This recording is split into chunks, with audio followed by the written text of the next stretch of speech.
આમ આદમી પાર્ટી દ્વારા રાજકોટ કલેક્ટર કચેરી ખાતે વિરોધ નોંધાવીને આવેદનપત્ર અપાયું.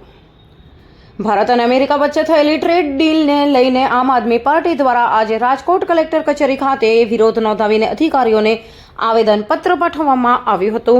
એક તરફ અમેરિકન કૃષિ અને ઔદ્યોગિક ઉત્પાદનોને ભારતના બજારમાં નિઃશુલ્ક પ્રવેશ આપવામાં આવશે અને બીજી તરફ ભારતીય ઉત્પાદનો પર અમેરિકામાં ડ્યુટી લાગુ રહેશે તો ટેક્સટાઇલ ઉદ્યોગ સહિતના ક્ષેત્રો પર ગંભીર અસર પડશે. ટેક્સટાઇલ ઉદ્યોગ ન ટકે તો કપાસની ખેતી પણ અસરગ્રસ્ત થશે.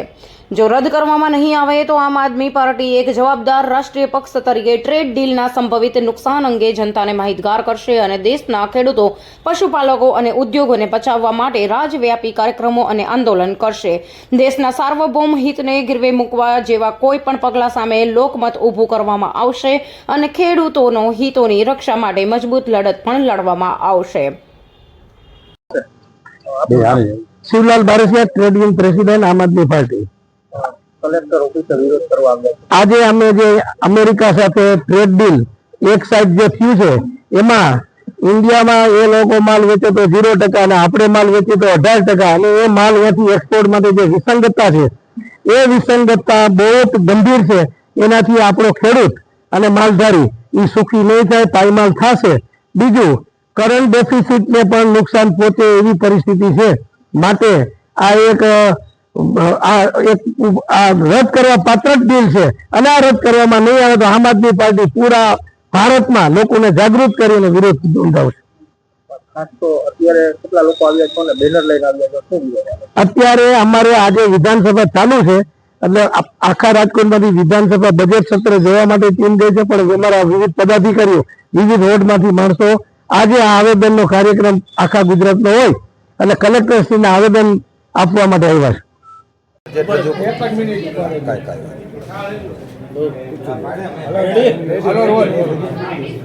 કેળાજી, આજે બજેટ રજૂ કરવામાં આવ્યું છે. શું બજેટનું કદ છે અને કઈ કઈ નવી જોગવાઈ કરવામાં આવી છે? તો બજેટનું કદ 26 કરોડ રૂપિયા સ્વભંડોળના છે અને 1144 કરોડ રૂપિયા રાજ્ય સરકારનું અનુદાન છે. આમ બંને લઈ અને 1193 કરોડ રૂપિયાનું આજનું બજેટ જે કારોબારી શિલોક મૂકી અને કારોબારીએ મંજૂર કરવામાં આવેલ છે. સામાન્ય રીતે આ બજેટ અત્યારની જે જોગવાઈ આવક જાવકનું હોય, પરંતુ નવા બજેટની અંદર પણ હજી વધારાની પણ જોગવાઈ રાજ્ય સરકારના બજેટની અંદર આવી શકતી હોય.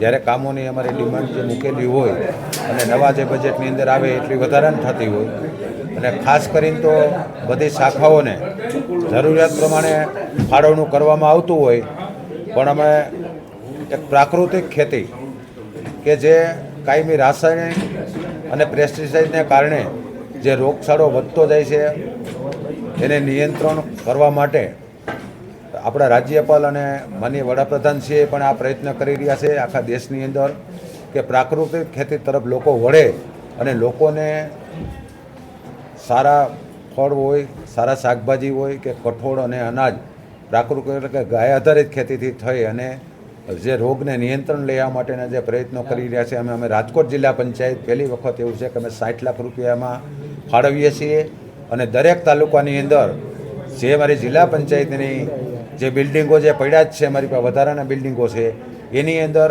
અમે એક વેચાણ કેન્દ્ર માટે ખેડૂતોને એક સુવિધા આપશું, શેડ બનાવીને થોડી વ્યવસ્થાઓ આપીને કે પોતાની પ્રાકૃતિક ખેતીનો જે ઉત્પાદન કરી રહ્યા હોય એના વાર નક્કી કરી અને ત્યાં વેચાણ પણ કરી શકશે. એના માટેની અમે સુવિધા આપવાના છીએ અને અમારી સખી મંડળો દ્વારા પણ અમે એનું વેચાણ કેન્દ્રો શરૂ કરાવી એના માટેનો અમે એક મુખ્ય પ્રયત્ન રજૂ કરેલ છે.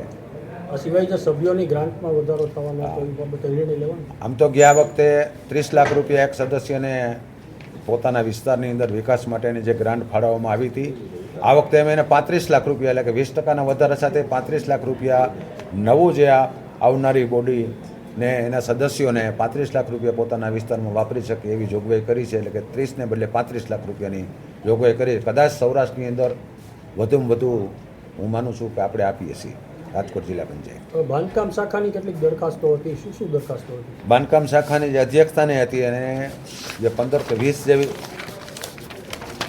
25 જેવી જે દરખાસ્ત 24 હતી એમાં બધાએ જે કામો ખાસ કરીને તો પંચાયત ઓફિસો અને તલાટી આવાસ એને આપણે સાથે લઈ અને જે એવા 96 જેટલા જિલ્લાની અંદર ખૂટતા હતા જે ગ્રામ પંચાયત બિલ્ડિંગો એના માટેના 96 જેટલાને આજે મંજૂરી આપી અને જે ઘટતા હતા એ પૂરતા કરીશ.